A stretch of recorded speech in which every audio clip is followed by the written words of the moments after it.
최근에 고위 공무원 중에 한 분이 장관으로 내정이 되었다가 여론에 밀려서 또 비판을 받아서 사퇴를 했습니다. 이 장관 내정자는 서울 한복판에서 벌인 구판에 참석을 하고 구판을 연 단체의 부총재이자 진행위원장을 맡고 하늘에 올리는 편지라는 고유문을 직접 낭독까지 했다고 합니다. 이분이 쓴 책의 내용을 보면 참 황당한 내용들이 많습니다.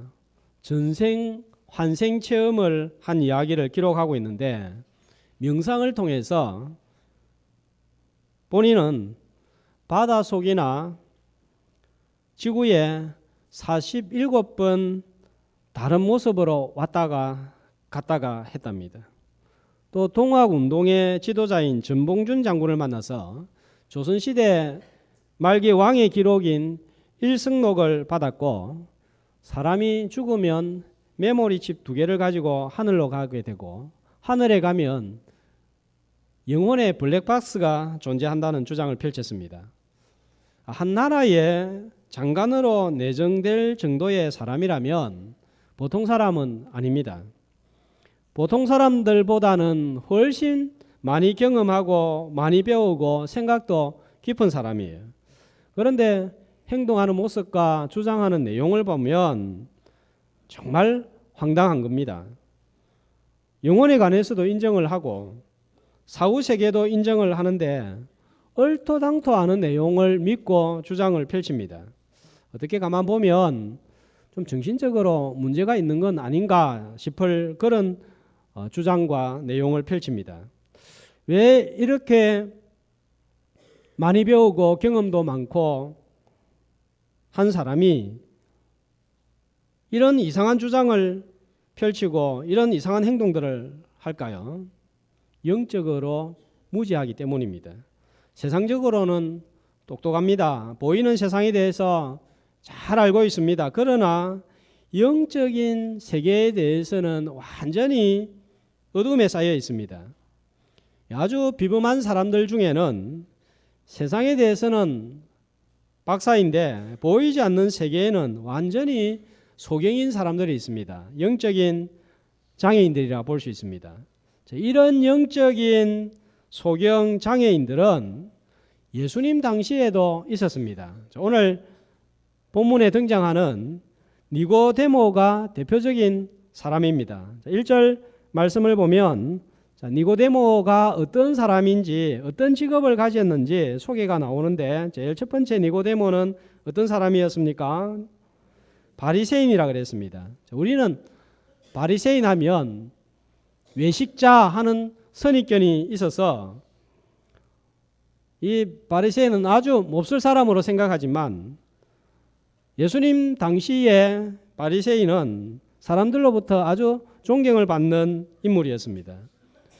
예수님 당시에 6,000명 정도의 바리새인들이 있었다고 하는데 유대인들에게 있어서는 신앙생활의 표준이었습니다. 두 번째로 보니까 니고데모라는 사람은 또 어떤 사람으로 소개하고 있죠? 유대인의 지도자라. 자, 그 성경에 보면 다 밑에 각주가 나와 있을 것입니다. 지도자 또는 누구라고 표현되어 있습니까? 사내들인 공회원. 당시에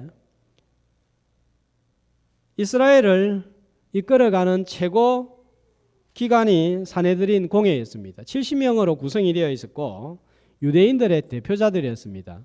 자, 오늘날 국회의원 같은 사람이에요. 그런데 그 당시 이 사내들인 공회원은 권력이 힘이 훨씬 더 막강했습니다.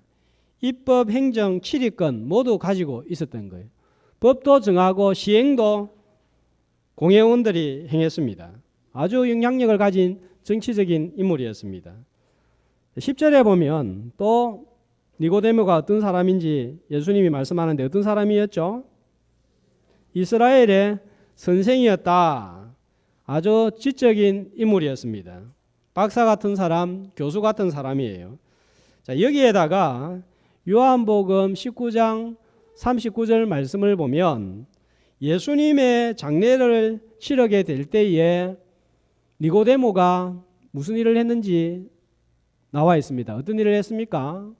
몰약과 침량 섞은 것 100리트라를 가지고 왔는데 이 100리트라는 35kg입니다. 오늘날로 환산을 하면 그러니까 이 향료 향수 35kg을 가지고 온다는 것은 일반인들은 할 수 없는 거예요. 엄청난 비용이 드는 향료입니다. 그러니까 니고데모는 상당히 부자였다는 것을 알 수 있습니다. 세상적으로 존경을 받고 영향력을 가지고 있고 아는 것도 맞는 지적이고 여기에다가 경제적인 이유까지 있는 사람, 모든 것을 가지고 있고 모든 사람들이 부러워하는 사람입니다. 이런 대단한 사람이 예수님을 찾아와서 대화하는 것을 보면 이것도 모르나 하는 생각이 들 정도로 영적인 부분에서는 무지한 사람인 것을 볼 수 있습니다.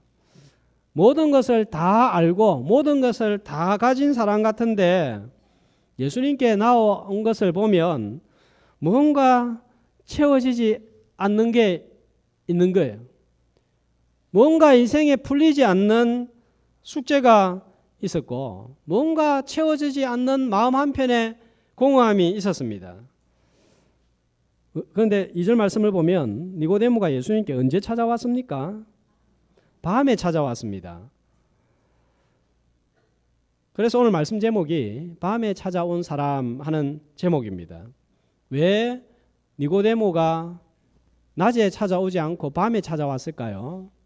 어떤 분들은 예수님이 이 시간이 한가하고 예수님과 좀 깊이 대화할 수 있기 때문에 밤에 찾아왔다고 합니다. 반대 주장은 아주 예수님은 그 당시 30대는 새파란 젊은이입니다. 니고데모는 영향력도 있고 아주 위치가 좋은 사람이에요. 그리고 당시에 예수님과 친밀하게 지내면 불이익을 받는 상황입니다. 그래서 사람들 몰래 체면과 자신의 위치를 생각했기 때문에 밤에 찾아왔다 주장을 합니다. 아무래도 후자인 것 같습니다. 저는 오늘 니고데모가 왜 밤에 찾아왔을까?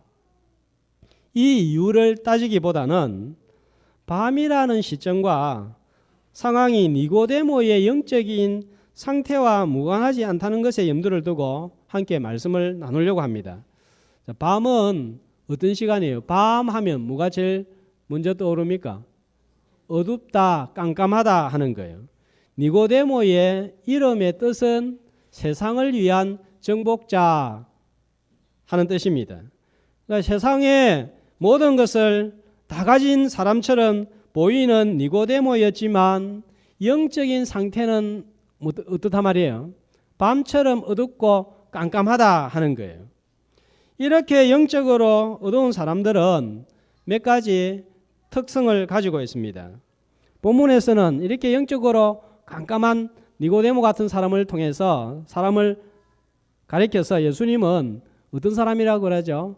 거듭나지 못한 사람이다 이렇게 말씀하고 있습니다. 자, 이런 사람은 교회 안에도 얼마든지 있습니다. 이런 사람은 특징이 있습니다. 첫 번째로 니고데모가 아까 어떤 사람이라고 했죠? 첫 번째로 바리새인이라고 했습니다.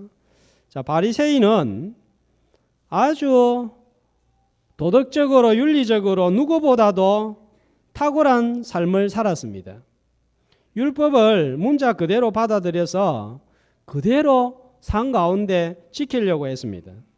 11조를 정확하게 내고 안식일이 되면 어김없이 예배의 자리에 나오고 도둑질이나 강도짓이나 음란한 생활과는 거리가 멀어도 너무 먼 사람들이에요. 그러니까 사람들이 이 바리새인들을 생각할 때, 야, 저 사람들은 정말 대단하다.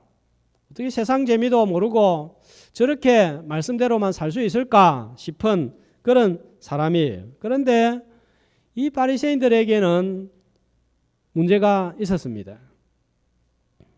자신들이 율법을 지키고 도덕적으로 바르게 살아서 깨끗해져서 하나님의 백성이 되고 구원을 얻으려고 했다는 점입니다. 그러니까 자기가 열심히 노력하고 자기 의로, 자기 공로로 천국에 들어가려고 했습니다. 교회 안에 아직도 이런 사람들이 있습니다. 바르게 살고 착하게 살아서 구원 얻으려고 합니다. 자, 그러나 여러분, 우리가 얼마나 바르게 살고 얼마나 착하게 살아야 하나님의 나라 천국에 들어갈 자격을 얻을 수 있겠습니까? 이사야 64장 6절에서는 우리 의는 다 더러운 옷 같다 그랬습니다. 내가 교회 나온 지 얼마 되지 않아서 교회를 위해서 한 것도 없는데 하나님을 위해서 제대로 살지도 못했는데 지은 죄가 많아서 나는 하나님의 나라에 들어갈 수 없다 이렇게 생각하는 사람들은 아직 거듭나지 못한 사람입니다. 아주 겸손하게 보이고 미안해서 뭐 이런 마음을 가지지만 사실은 이 사람들은 영적으로 아직도 깜깜한 가운데 있는 거예요. 교회에 나오고 있지만 절에 가는 사람이나 유교를 신봉하는 사람들과 별반 다를 바가 없습니다. 자, NLTC 전도훈련을 받은 사람은 하나님이 원하시는 그리스도인의 삶이란 하는 것에 대해서 배웠을 것입니다. 하나님이 원하시는 그리스도인의 삶이란 어떤 삶입니까? 단순히 착하게 살고 도덕적으로 흠이 없는 삶을 살거나 종교적인 의식을 열심히 따라 하는 생활이 아니라 예수 그리스도를 통하여 살아계신 창조주 하나님과 생생한 관계를 맺는 것을 말합니다. 바로 거듭난 그리스도인을 말하는 거예요. 5절 말씀을 보세요. 어떻게 하나님의 나라에 들어갈 수 있다고 하죠? 물과 성령으로 나야 하나님의 나라에 들어갈 수 있다 그랬습니다. 물과 성령으로 다시 태어나고 거듭나는 것이지 나의 의와 나의 선행과 나의 종교 생활로 다시 태어나는 것은 아니라는 거예요. 자기 공로로 거듭나려고 애를 쓰고 있는 사람은 아직도 거듭나지 못했고 하나님의 나라에 들어갈 자격을 얻지 못한 것입니다. 그 다음에 2절 말씀을 보면 니고데모가 예수님을 안다 그랬습니다. 자, 그런데 인사를 하면서 누가 안다 그렇게 고백하고 있죠.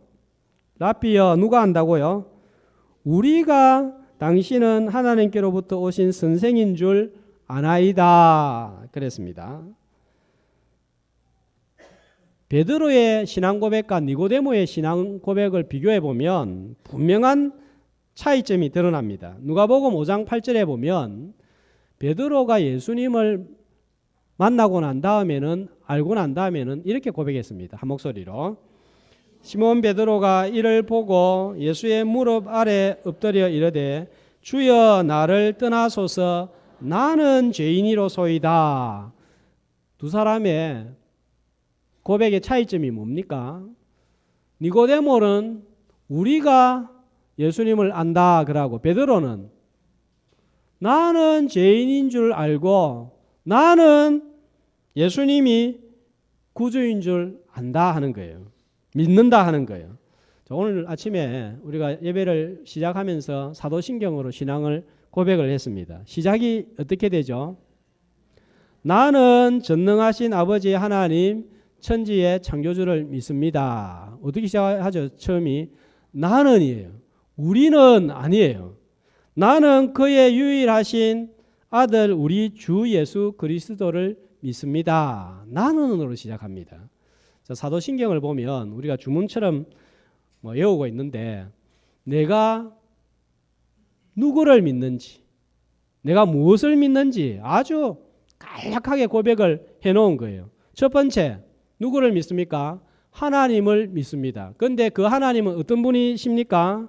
전능하신 하나님이시고 나에게는 아버지가 되십니다. 그 하나님은 창조주입니다 하는 그런 고백이 담겨 있습니다. 그 다음에 두 번째 나는 또 누구를 믿습니까? 우리 주 예수 그리스도를 믿는다 하는 거예요. 그런데 그분은 어떤 분입니까? 하나님의 아들이고 주 예수 그리스도예요. 구원자다 하는 거예요. 그런데 이 예수님은 어떻게 이 세상에 오셨습니까? 동정녀 마리아의 몸을 통해서 오셨습니다.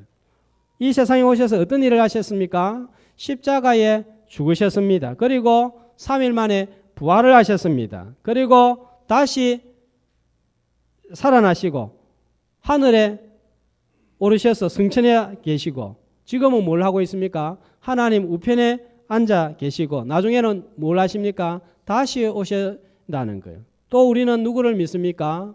성령을 믿습니다. 누가 믿습니까? 나는 성령을 믿으며 이렇게 되는 거예요. 내가 믿어야 되는 거예요. 옆에 있는 사람들이 믿는다고 되는 것이 아니라 내가 믿어야 되는 거예요. 내가 개인적으로 알고 믿어야 됩니다. 그런데 아직도 개인적으로 하나님을 내 구주, 내 하나님으로 성령님을 나의 보혜사로 믿지 않는다면 거듭나지 못한 거예요. 아직도 영적인 어둠 가운데 있습니다. 세 번째로 2절에 보면 거듭나지 못한 사람의 특징이 나옵니다. 니고데모가 예수님께 찾아왔습니다. 그리고 예수님을 대단한 분으로 생각했습니다. 이스라엘의 대단한 선생님으로 생각했습니다. 왜 그렇게 생각을 했습니까? 뭘 보고 니고데모가 예수님께 찾아왔고 예수님을 대단한 분으로 생각을 했죠? 표적을 보고 예수님을 대단한 분으로 생각한 거예요. 아마 니고데모는 소문을 통해서 아니면 직접 보았을 수도 있습니다. 보리떡 5개와 물고기 2마리로 5,000명 먹이는 기적, 불치의 문둥병자가 치료되고 걷지 못하는 장애인이 일어나고 소경이 눈을 뜨고 죽어가는 사람이 살아나는 기적을 듣고 보고 이분은 하나님이 오신 분이다. 하나님으로부터 오신 분이다 라고 생각하고 인정을 했습니다. 자, 이런 신앙을 가리켜서 표적신앙, 이적신앙이라고 합니다. 이런 기적과 치유와 능력, 또 문제 해결은 우리의 마음 문을 열고 예수님을 믿는데 도움을 주고 효과가 있는 것은 분명한 사실입니다. 그러나 이 기적 자체가 우리를 하나님의 나라에 들어가게 할 수는 없습니다. 이 기적 때문에 이 기적을 내가 체험을 했다고 경험을 했다고 보았다고 거듭나게 할 수는 없습니다. 예수 그리스도가 하나님이시요 구원자이심을 믿을 때에 거듭나서 하나님의 나라에 들어가는 거예요. 오히려 어떤 사람은 기적도 체험하고 대단한 것을 체험했는데 예수님은 보지 못하는 영적인 소경에 계속 머물러 있을 수 있습니다. 이런 사람들은 교회 와서 일이 마음대로 풀리지 않거나 기도했는데도 응답이 없으면 다시 세상으로 돌아가 버립니다. 기적이 필요하지만 더 중요한 것은 거듭나야 되는 거예요. 거듭났습니까? 거듭났습니까? 우리 다대교회에 오시는 분들은 한 사람도 빠짐없이 거듭나는 역사로 하나님의 나라에 다 들어갈 수 있기를 주의 이름으로 축복합니다. 네 번째로 거듭나지 못한 사람의 특징이 나오는데 니고데모에게 예수님이 거듭나야 하나님의 나라에 들어갈 수 있다. 그러니까 니고데모의 반응이 4절에 나옵니다. 뭐라고 반응을 하죠? 뭐라고 반응을 합니까? 니고데모가 예수님이 거듭나야 하나님의 나라에 들어갈 수 있다 했을 때에 니고데모의 반응은 뭡니까? 어떻게 다시 태어날 수 있습니까? 엄마 뱃속에 다시 들어가야 되는데 이런 일이 일어날 수 있습니까? 9절 말씀을 보세요. 니고데모가 대답하여 이르되 어찌 그런 일이 일어날 수 있습니까? 니고데모는 아무리 생각해봐도 이런 일은 일어날 수 없다는 이해가 안 되는 거예요. 거듭남을 생물학적인 관점에서만 이해하려고 했습니다. 자연계의 법칙을 따라서만 이해하려고 했습니다. 자, 왜 이렇게 생각을 하죠? 눈에 보이는 세상 말고는 아는 게 없는 거예요. 눈에 보이지 않는 영적인 세계에 대해서는 무지하기 때문입니다. 자, 이해해서 믿으려고 하면 우리는 성경의 첫 페이지부터 이해가 안 되는 거예요. 자, 하나님이 태초에 세상을 창조했습니다. 꽃 한 송이만 봐도 이해가 되지 않습니다. 자, 하나님께서 장미꽃을, 아름다운 장미꽃을 우리에게 주셨는데 처음에 만들었을 때 피어있는 장미꽃을 우리에게 주셨을까요? 아니면 씨앗으로 심어 놓았다가 햇볕을 받고 비를 맞아서 자라서 나중에 꽃을 피웠을까요? 어느 쪽이겠어요? 어느 쪽입니까? 토론 붙이나 하면 나중에 싸울 거예요. 우리 잘 몰라요. 우리가 하나님을 다 이해한다면 그분은 이미 하나님이 아닙니다. 걔가 주인 생각을 다 알면 걔가 아니에요. 걔와 사람의 차이가 없습니다. 주인 생각 다 알면. 걔가 아무리 생각해도 사람의 생각을 이해할 수 없습니다. 그래서 걔는 걔고 주인은 주인인 거예요. 12절 말씀을 보면 땅의 일을 말하여도 너희가 믿지 아니하거든 하물며 하늘의 일을 말하면 어떻게 믿겠느냐. 꽃 한 송이가 어떻게 피어났는지 그것도 설명 못하고 이해를 못하는데 더 깊은 하늘의 이야기를 하면 어찌 믿을 수 있겠느냐 하는 것입니다. 많은 사람들이 이런 질문을 자주 합니다. 하나님이 계신다면 이 땅에 왜 이렇게 고통이 많고 고난이 많나? 하나님이 계신다면 저렇게 악한 악인을 왜 그냥 내버려 두시나? 이해가 안 된다. 왜 하나님이 우리를 만들어 가지고 이렇게 고통스러운 삶을 살게 하나? 하나님 너무 잔인하신 거 아닌가? 이해가 안 된다. 이렇게 되는 거예요. 그래서 믿지 못하겠다고 하는 사람들이 있습니다. 왜 그렇습니까? 영적으로 어둡기 때문입니다. 거듭나지 못했기 때문입니다. 거듭나면 이해되지 않는 것이 고민은 되지만 그렇다고 믿는데 문제가 되지는 않는 거예요. 자, 그러면 우리가 어떻게 거듭날 수 있습니까? 우리가 어떻게 영적인 어둠에서 벗어나서 하나님의 나라에 들어갈 수 있다고 그러죠? 5절에 보니까 어떻게 거듭나서 하나님의 나라에 들어갈 수 있다고요? 물과 성령으로 거듭나서 어두워진 영혼이 밝아지고 3절의 말씀에 의하면 거듭나면 하나님의 나라를 볼 수 있게 된다 하셨습니다. 자, 여기에서 이 성령은 뭔지 알겠는데 물은 뭡니까? 자, 물은 뭡니까? 물로 거듭나지 않으면 하나님의 나라에 들어갈 수 없다. 성령으로 거듭나지 않으면 하나님의 나라에 들어갈 수 없다 그러는데 물은 뭡니까? 자, 많은 분들이 세례라고 이해를 합니다. 제가 그래서 학습 세례 문답 공부를 할 때 세례 받는 분들한테 꼭 물어봅니다. 세례를 받지 않으면 천국에 들어갈 수 있습니까? 없습니까? 세례 안 받으면 천국 들어갑니까? 못 들어갑니까? 우리 다대 교회 교인들은 전부 다 확신할 줄 알았는데 들어갈 수 있습니까? 없습니까? 좀 반반이다. 근데 제가 조금 이렇게 눈을 긍정적으로 비치니까 다 들어갈 수 있습니다 하는데 왜 들어갈 수 있죠? 세례 안 받아도. 그렇죠. 에베소서 2장 8절 9절에 보니까 너희가 그 은혜에 의하여 믿음으로 말미암아 구원을 받는 것이지 세례라는 행위로 구원을 받는 게 아니잖아요. 자, 그러면 이걸 세례로 보면 세례를 받지 않으면 하나님의 나라에 들어갈 수 없다 하는 말이 됩니다. 그건 아니잖아요.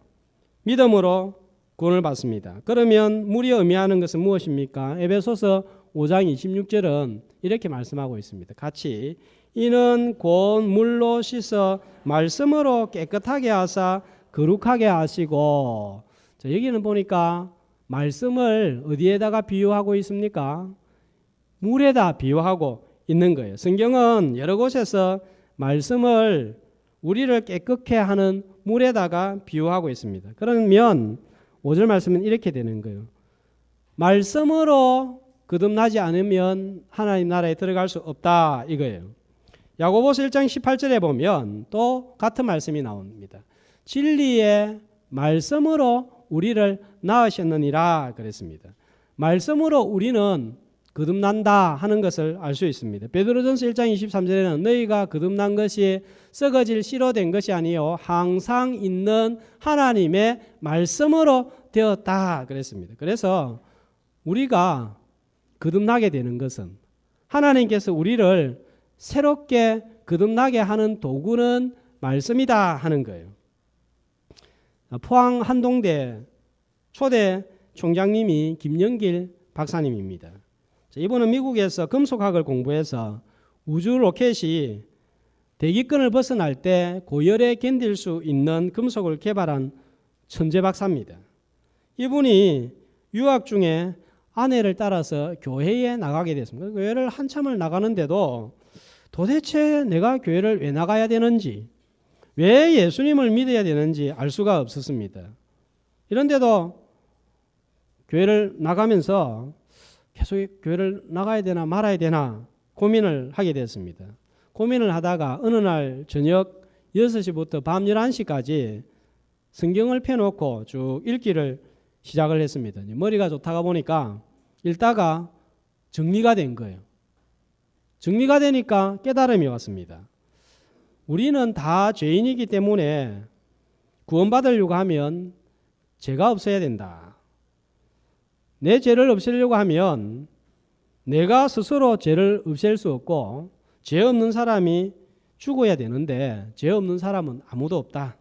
그러면 죄 없는 하나님이 죽으셔야 되는데 하나님은 죽을 수가 없다. 왜냐하면 하나님은 몸이 없으니까.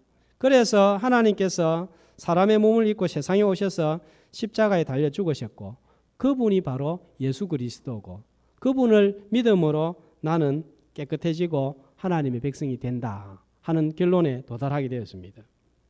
말씀을 읽다가 이 사실이 이 진리가 받아들여졌습니다. 말씀으로 새롭게 태어난 거예요. 너무 좋아가지고 아내를 불러놓고 이야기를 해서 부부가 얼싸안고 뛸 듯이 기뻐했습니다. 다음날 아침 차를 타고 운전을 하면서 하늘을 바라보니까 어제 본 하늘이 아니에요. 그 하늘이 새롭게 보였습니다. 모든 것이 새로워졌고 다르게 보였습니다. 거듭나게 된 거예요. 그리고는 장로가 되고 미국에 좋은 대우를 마다하고 한국 기독대학의 총장이 되었습니다. 이분은 말씀으로 거듭났습니다.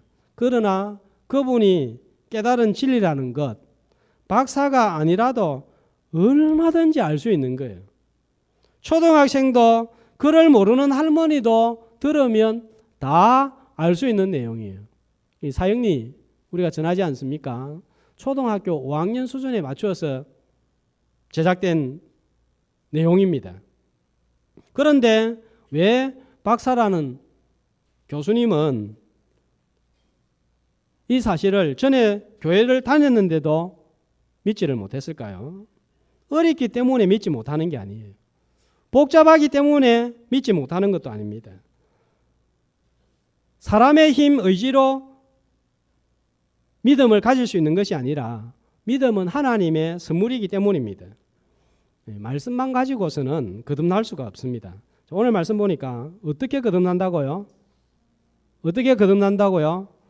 물만 있으면 안 되죠. 그죠? 말씀만 있으면 안 됩니다. 성령님이 반드시 계셔야 됩니다. 말씀이 전해졌을 때에 이 말씀이 믿어지도록 하시는 분이 성령님이십니다. 그래서 고린도전서 12장 3절에 보니까 누구든지 성령이 아니고서는 그리스도를 주시라 시인할 수 없다 그랬습니다. 성령께서 깨닫게 하시면 누구라도 믿을 수 있는 거예요. 그런데 성령께서 거듭나게 하는데 깨닫게 하는데 사용하는 도구가 말씀이라는 것입니다. 아무리 영적으로 어두운 사람도 대낮같이 환하게 밝아오는 체험을 할 수 있습니다. 그래서 찬송가 285장 찬양 내용이 뭡니까? 주의 말씀 받은 그날 참 기쁘고 복되도다. 이 기쁨만 못 이겨서 온 세상에 전하노라. 이렇게 찬송하게 되는 거예요. 오늘도 성령님의 도우심으로 말씀을 깨닫고 기뻐서 찬송하는 복된 아침이 되기를 소망합니다. 자, 이 정도 말씀을 드리면 여기 앉아있는 많은 분들은 나는 이미 거듭나서 하나님의 자녀가 되었는데 나는 니고데모하고는 거리가 먼 사람이야. 나는 니고데모가 아니야. 이렇게 생각하는 분들이 있을 것입니다. 자, 우리가 오늘 말씀에서 한 발짝 더 나아가 봐야 되겠습니다. 오늘 말씀의 제목이 뭡니까? 밤에 찾아온 사람입니다. 니고데모입니다. 밤은 니고데모의 영적인 상태를 나타내고 있다고 말씀을 드렸습니다. 그렇다면 거듭났지만 오늘 나의 영적인 상태는 어떠한가요? 밤입니까? 낮입니까? 아니면 어둠이 서서히 짙어져 오는 저녁입니까?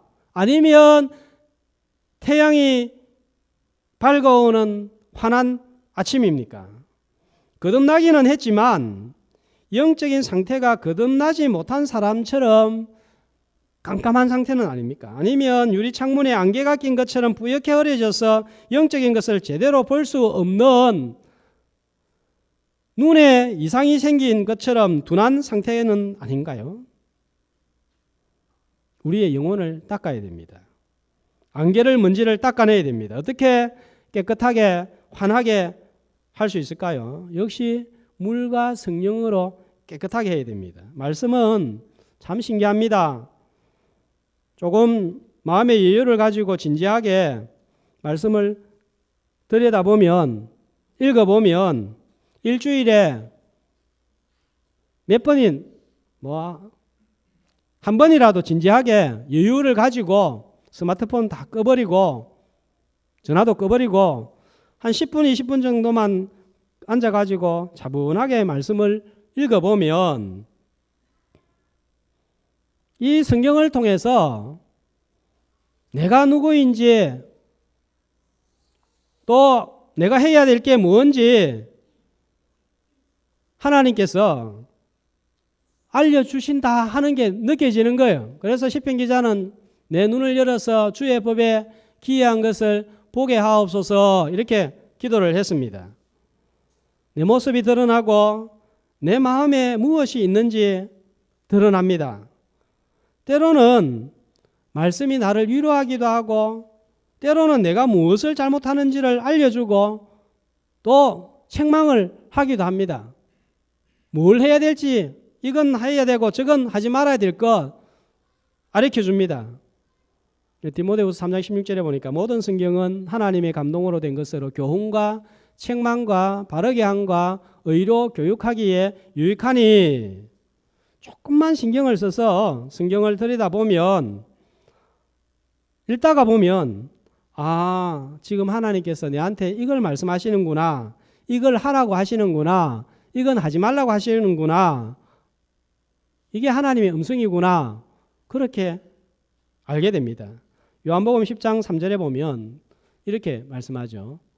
양은 그의 음성을 듣나니 양은 목자의 음성을 알아듣는다 했습니다.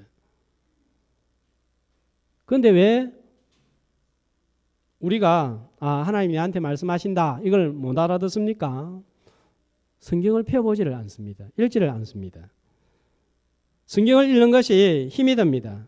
자, 그런 분들은 정 그렇게 되지 않는 분들은 주일 오전에라도 오셔서 귀를 기울이고 잘 들어보면 하나님께서 오늘 내한테 이 말씀을 주시는구나 깨달을 수 있는 거예요. 들을 귀 있는 자는 들을지어다 들을 수 있는 거예요.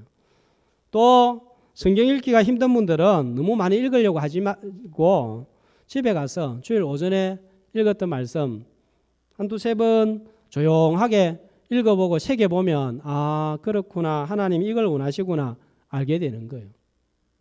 지난 주일 오후 예배 때는 어떤 말씀을 들었습니까? 아이고 무릎은 제가 잘못이지.